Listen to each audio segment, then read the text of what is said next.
I can't believe what's happening with this team right now. While Dan Quinn is losing sleep over the defense falling apart, the offensive line is crumbling just before the final game of the season. Tyler Biadasz is on IR. Laramie Tunsil is questionable, and now we've got to face Philly's defensive front with a patched-up O-line. But hold up, there's one piece of news that could flip the entire narrative. Think this is the end? I'm telling you, this is just the beginning. Stick around, because the third story is the one that explains everything. After years of watching this team struggle with shaky offensive lines, we thought we finally had some stability with Tyler Biadasz at center. The guy came over from Dallas with a Pro Bowl nod in 2022, and for 16 games, he gave. Use exactly what we needed: consistency, leadership up front, and the ability to handle pre-snap adjustments against complex defenses. But on Christmas Day against Dallas, it all came crashing down in one play. Ankle and knee injury. And now, Biadasz is officially on IR. But that's not even the worst part, Commanders fans. The worst part is that Laramie Tunsil is also on the injury report as questionable. You know what that means? It means we're going up against the Philadelphia Eagles, one of the most brutal defensive fronts in the NFL, with a completely makeshift offensive line. We're talking about a front that includes Fletcher Cox, Jordan Davis, Yalen Carter, and a crew of edge rushers who've racked up over 50 sacks this season. And we're rolling out guys who barely have reps together. Dan Quinn pretty much confirmed it in his Wednesday presser. Brandon Coleman is back at left tackle. Nick Allegretti slides to center to replace Biadasz. Andrew Wiley moves to right guard. And Chris Paul takes over at left guard. You think that line can hold off the Eagles? Because I've got serious doubts. Coleman's a second-year tackle who's flashed some upside, but going up against Hassan Reddick or Josh Sweat is a whole different beast. And Allegretti, while experienced, has never been a full-time starting center. He's been a utility guy, someone who can fill in across the line, but has never anchored it for a full season. I'm telling you this isn't just a patch-up job. This is a fire test for the future of this franchise. Coleman has shown flashes that he might be part of the long-term answer at left tackle. In the last 3 games where he stepped in due to injuries, he's allowed just 2 pressures and 0 sacks. According to Pro Football Focus, that's insane for a second-year tackle playing out of position. And this game against Philly is his final shot to prove it before the offseason. Adam Peters will be watching every snap, every block, every adjustment Coleman makes. Because if he can hold his own against Philly's edge rushers, then we might already have our left tackle for 2026, and we can use our draft capital elsewhere. And Allegretti? He's heading into the offseason with massive questions about his contract status. His current deal expires after this season, and so far there's been no word about an extension. This isn't your typical audition, but it is his chance to prove he belongs in the team's plans for 2026. If he can handle the center role against a Philly front known for complex stunts and a gap blitzes, then he earns the right to negotiate a solid deal. But if he struggles, if he gives up pressure, if he can't manage pre-snap adjustments, then Adam Peters will be hunting for a center in free agency or the draft. Now here's the wild part, and this is what's been on my mind all week. Against Dallas, this same emergency line gave up just 1 sack on 45 dropbacks and opened up over 150 rushing yards. Brian Robinson Jr. had 22 carries for 95 yards, and Austin Eckler added 8 carries. FOR 58. That's an average of 4.8 yards per carry against a Dallas defense that, while inconsistent, still has guys like Micah Parsons, DeMarcus Lawrence, and Osei Odigizua. Was that luck? Or is Bobby Johnson doing an incredible job as O-line coach? I think it's Bobby Johnson. Because when a patched-up line performs like that against Dallas, that's not luck. That's development. Johnson came over from Philly, where he worked under Jeff Stoutland, one of the best O-line coaches in the league. And Johnson brought that development mindset to Washington. He's taken guys like Coleman, who was a draft project, and turned them into legit contributors. He's taken Allegretti, a career backup in Kansas City, and prepped him to be a potential starter. And if this line shows up again against Philly, then Bobby Johnson becomes one of the most valuable coaches on this staff. But here's the question Nitrogen Monoxide 1 is asking, and it's the one that's keeping me up at night. What if this makeshift line plays better than the starters? What do we do? With Biadasz and Tunsil in 2026, Biadasz is reliable, sure, but he's not elite. According to Pro Football Focus, Biadasz has a grade of 68.5 this season, ranking 18th among NFL centers. That's average, not great. And if Allegretti can give you 85 to 90% of Biadasz's production for half the price, why not consider it? Biadasz is making $10 million a year. If Allegretti can do the job for $4 to $5 million, that frees up $5 to $6 million in cap space that Peters can use elsewhere. And with Tunsil, it's even trickier. He's making $22 million a year, the highest paid left tackle on the team, but he's been banged up all season. He's missed 4 games with various injuries, and when he's played, he hasn't been the dominant force we expected when we signed him. If Coleman proves he can be the left tackle of the future, then Adam Peters has a huge decision to make this offseason. Do you keep Tunsil and his massive contract? Or do you cut him, eat the dead cap, and hand the keys to Coleman? This isn't just a test for Coleman and Allegretti. It's a test for Adam Peters and his roster-building philosophy. Peters came from San Francisco, where he worked with John Lynch and Kyle Shanahan and learned the value of building through the draft and finding hidden gems. The Niners never paid top dollar for elite left tackles. They developed guys like Trent Williams in-house or found value in mid-round picks like Mike McGlinchey. And Peters is trying to bring that same mindset to Washington. Are we paying for names or for production? Because if Coleman and Allegretti can produce at the same level as Tunsil and Biadasz for a fraction of the cost, then that's exactly the kind of move Peters should make. Sunday's game against Philly isn't about wins or losses. We're a 4-12 team. Our season's already over. It's about answers. Answers about who stays, who goes, and how we build this offensive line for the future. Do you trust this makeshift line against the Eagles? Because I'll be watching every snap, every block, every adjustment. And by the end of that game, we'll know exactly what we've got in Coleman, Allegretti, and Bobby Johnson. When you think about everything we've been through as Commanders fans over the past few years, Dan Quinn was supposed to be the answer. A Super Bowl caliber coach, the architect of the Legion of Boom in Seattle, the guy who turned Dallas defense into a top-tier unit over the last 3 seasons. Quinn came in with an elite resume, a proven track record of developing defensive talent, building complex schemes that confuse quarterbacks, and creating winning cultures. But now, sitting at 4-12, Quinn just admitted something. In Monday's press conference, that absolutely floored me. I've had a lot of sleepless nights, Quinn said. And he's not talking about the record. He's not talking about the losses. He's talking about execution, about those critical moments where this team just can't close, those third downs we can't stop, those fourth downs we can't shut down, those red zone situations where we give up touchdowns instead of forcing. Field goals that you know what the problem is? It's not effort. Quinn said it himself in the presser. I love our fight. And I've seen it too, Commanders fans. I've seen this team battle to the final whistle against Philly, against Dallas, against the Giants. We've been in position to win multiple games in the fourth quarter, but we just can't finish. The issue is that when it's winning time, when it's third and long, fourth and short, red zone crunch time, we fall apart on the fundamentals. Quinn calls it winning time, those moments that define games. The moments where a tackle shifts momentum, where a sack forces a punt, where tight coverage leads to a pick.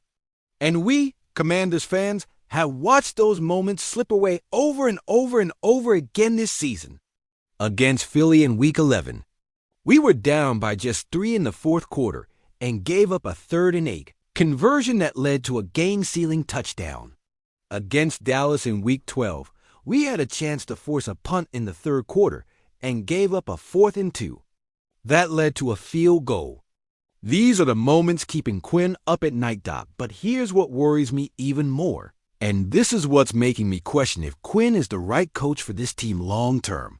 He admitted the problem has layers. It's not just one thing. It's multiple things breaking down at once. And when a coach says that in Week 8 and after 16 games of evaluating, adjusting, and trying to fix things, that means he still doesn't have the answers. When it's layered, you want to keep digging, Quinn said. And I'm in that space right now. Well, Dan, you've had 16 games to dig. You've had a full season to identify the issues, implement solutions, and develop your players. So what have you found? Because from where I'm sitting, the same problems we had in Week 1 are still here in Week 18. Missed tackles, broken coverages, bad pre-snap reads, lack of execution in critical moments. I'm telling you this, the problem isn't just execution. It's philosophy. Quinn wants this defense to be aggressive, to hunt the ball, force turnovers, go for the big plays. That was the philosophy. In Seattle with the Legion of Boom, Earl Thomas, Com Chancellor, Richard Sherman, those guys were ball hawks. They went for picks, forced fumbles, made highlight plays. And it worked because they had elite talent to back it up. But here in Washington, we don't have that level of talent yet. And when you try to play that aggressive style without the talent to support it, what you get is missed tackles, blown coverages, and losses. Quinn even admitted in the presser. And this is what really shook me. It hasn't been about rapping, up and driving through contact. It's been, I'm going to take my one shot at the ball. That's exactly what we've seen all year. Defenders going for the big hit instead of the safe tackle. Trying to punch the ball out instead of rapping. Up, jumping routes instead of staying disciplined in coverage. And when you miss basic tackles in the NFL, when you chase splash plays over fundamentals, you lose games. Period. Now here's the question that's keeping Emmy up at night, and I think it's the same one Adam Peters is asking himself. Can Quinn fix this? Because if after 16 games we're still missing tackles, still playing reckless instead of discipline, what's going to change in 2026? Quinn's had a full season to teach fundamentals, to preach discipline, to shift the mindset of this defense. And it hasn't worked. According to Pro Football Focus, the Commanders ranked 28th in missed tackles this season, with 142. That's unacceptable for a team trying to build a defensive identity. And here's what's even more concerning. Quinn said the team had to tell the truth Monday before the Philly game. Basically, a brutal honesty session where they broke down every mistake.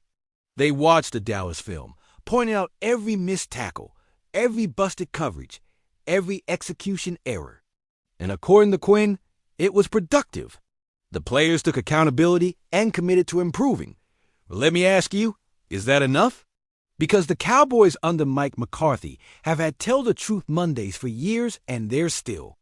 The Cowboys, still collapsing in the playoffs, still failing in big moments. The Giants under Brian Daboll have had their own honesty sessions, and they're still a 2-14 mess.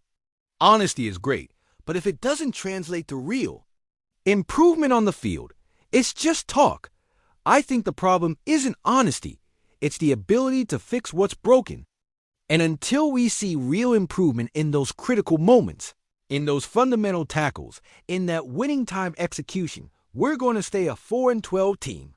Quinn has the knowledge, the experience, the resume. But does he have the ability to turn that into results with this roster? Because what worked in Seattle with Hall of Famers doesn't necessarily work in Washington with developing players. And here's the uncomfortable truth nitrogen monoxide one wants to say, but I will, because it needs to be said. If Quinn can't fix the tackling, in 16 games, if he can't shift the mindset from reckless to discipline in a full season, why should we believe he can do it in 2026? Adam Peters is going to have a tough decision this offseason. Does he give Quinn another year to prove he can fix this? Or does he decide it's time for a different coach, with a different philosophy that fits this roster better. Do you believe Quinn can fix this in the offseason? Because I've got serious doubts. And I think Sunday's game against Philly is going to be critical in answering that question. Commanders fans, this changes everything. Because while most people are looking at Sunday's game against Philly as meaningless, as the end of a lost season, as a game with nothing on the line, I'm telling you, they're dead wrong. This game is the most important one of the entire season. Not for the record, not for the playoffs, but for the future of this franchise. Got to think about it like this. And this is what's got me fired up despite the 4-12 record. Adam Peters and Dan Quinn have 60 minutes, 4 quarters, to evaluate exactly what they've got on this roster. Can Brandon Coleman be the left tackle of the future and save the team $20 million a year? Does Nick Allegretti deserve an extension? Or do we need to go shopping for a center in free agency? Is Bobby Johnson the O-line coach we need to develop players from scratch? Can Quinn's defensive philosophy actually work with this roster? Or do we need a complete scheme overhaul? All those questions, every single one gets answered on Sunday, and not against some weak team. Not against backups. Against the Philadelphia Eagles, one of the best teams in the NFC, sitting at 11-5, with one of the most dominant defensive fronts in the league, with an elite coaching staff led by Nick Sirianni, and a roster built to win a Super Bowl. If our guys can compete against that level of competition, then we know we've got something real. If Coleman can hold his own against Philly's front, if he can handle Hassan Reddick one-on-one, if he can execute run blocks against Fletcher, Cox, and Jordan Davis, if Allegretti can manage the center position against that interior pressure, if he can make the right pre-snap calls against Philly's complex blitzes, if this makeshift line can protect the quarterback and open up running lanes, then Adam Peters walks into the offseason with real answers, real tape, real data, real proof that these guys can compete at the highest level. And if they can't, if Coleman gets cooked by Philly's edge rushers, if Allegretti can't handle the pressure, if the line collapses and gives up multiple sacks, then Peters knows exactly where to invest in free agency and the draft. He knows he needs a franchise left tackle. He knows he needs a reliable center. He knows the whole O-line needs reinforcement. That kind of clarity is priceless for AGM, trying to build a competitive roster. But here's what's got me hyped, and I think a lot of people are sleeping on this. This patched-up line has already proven it can compete. Against Dallas on Christmas, a defense with Micah Parsons, one of the best defensive players in the league, they gave up just 1 sack on 45 dropbacks. 1 sack. That's a sack rate of 2.2%, which would be the best in the NFL if you stretched it over a full season. And they opened up over 150 rushing yards against the Dallas front that, while inconsistent, still has real talent. Is that a fluke? No way. That's Bobby Johnson developing players, teaching technique, implementing a scheme that plays to his linemen's strengths and hides their weaknesses. Bobby Johnson came from Philly, where he worked under Jeff Stoutland, widely considered the best O-line coach in the NFL. Stoutland developed Jason Kels, Lane Johnson, Jordan Mailata, all Pro Bowlers, all homegrown. And Johnson brought that same development mindset to Washington. And if they can replicate that performance against Philly, if they can come out and deliver another solid showing against one of the best defensive fronts in the league, then Bobby Johnson becomes one of the most valuable coaches on this staff. Because building an offensive line from scratch with emergency players, with backups who've never played together, is insanely hard. And if he can do that, if he can turn Coleman into a legit starter, if he can prep Allegretti to be a dependable center, then we've got something special here. Now, let's talk about the defense, because this is just as important for the future of this franchise. Quinn admitted the tackling has been a disaster all season, that the players have been reckless, going for big plays instead of executing the basics, that they prioritize highlight hits over safe tackles. Well, Sunday is Quinn's chance to prove he can fix that. It's his chance to show that those Tell the Truth Mondays actually work, that the adjustments he's made in practice translate to results on the field. Because if the defense comes out Sunday and misses basic tackles again against Philly, if they give up big plays due to lack of discipline, if they collapse in critical moments again, then we know the problem isn't just execution. It's coaching. It's philosophy. It's the inability to turn knowledge into results. And that's a massive red flag for Adam Peters heading into the all-season dot. And here's the truth nitrogen monoxide one wants to say, but I will, because it matters. If Quinn can't fix the tackling in 16 games, if he can't shift the mindset from reckless to discipline in a full season, why should we believe he can do it in 2026? The Eagles are going to run the ball with Saquon Barkley, one of the best backs in the league. They're going to attack this makeshift O-line with their dominant front. They're going to test every part of this team offense and defense. And how we respond on Sunday tells us everything about the future of this franchise. You know what's craziest about all this? That a so-called meaningless Week 8 game, a game with no playoff implications, might be the most important game for our off-season decisions. Because Adam Peters will be watching from the booth. Dan Quinn will be watching from the sideline. And every player on that field is playing for their future with this team. Coleman is playing for an extension. He's playing to prove he deserves to be the starting left tackle in 2026. He's playing to earn millions on his next contract. Allegretti is playing to stay on the roster. He's playing to prove he deserves an extension instead of getting cut this offseason. He's playing to secure his financial future. The defenders are playing to prove they can execute the fundamentals, that they can be disciplined, that they can be part of the solution, not the problem. And Quinn is coaching to prove he can fix what's broken, that he can be the guy to lead this team back to relevance. I believe this game will tell us more about 2026 than any other game this season. Because when there's nothing left to lose, no pressure from the standings, no playoff stress, that's when you see a team's true identity. Are they going to fight to the final whistle? Are they going to execute with discipline and solid fundamentals? Are they going to show they've learned from the mistakes of the first 16 weeks? Or are they going to collapse again, give up, and show they don't have the character, be a winning team? We Commanders fans have seen collapses before. We've seen Washington teams quit in week 17 or 18. We've seen lost seasons where the team just stopped fighting in December. But if this team comes out Sunday and competes against Philly, if they execute the fundamentals with discipline, if they show improvement in the areas they've struggled all year, then there's real hope for 2026. Then we know we've got players with heart, with pride, with the right mindset to build something special. And if not, if they collapse again, if they miss the same tackles, make the same mistakes, then Adam Peters knows exactly what needs to change. He knows who to cut, what positions to target in free agency, what needs to be prioritized in the draft. That clarity, even if it's painful, is invaluable for a GM trying to build a winning roster. The future of the Washington Commanders doesn't start in March with free agency. It doesn't start in April with the draft.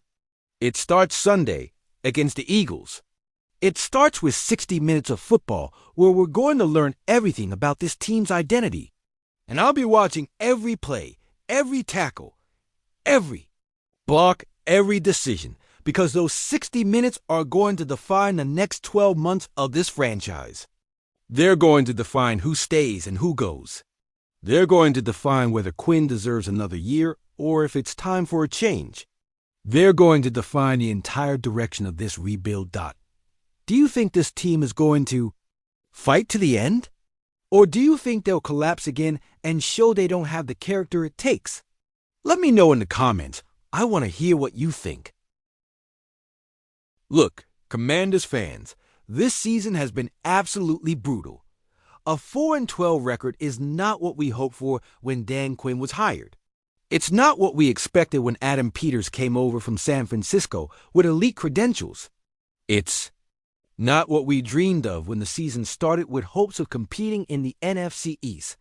But on Sunday, We have a chance to see who we really are as a team, what kind of character we have, what kind of culture Quinn is building.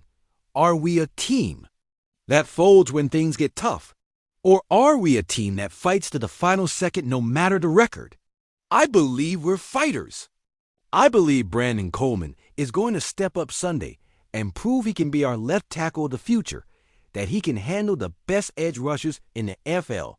I believe Bobby Johnson is going to show he can build an offensive line from scratch, that he can take emergency players and turn them into legit contributors. And I believe Dan Quinn is going to prove he can fix those defensive issues, that he can teach discipline and fundamentals, that he can be the coach to lead us back to relevant stop. But the only way to know is to watch the game. And the only way to stay up to date with every Commander's move, to understand the impact of every roster decision, is to be part of this community. Because this isn't just a news channel. This is a family of Commanders fans riding through the highs and lows together.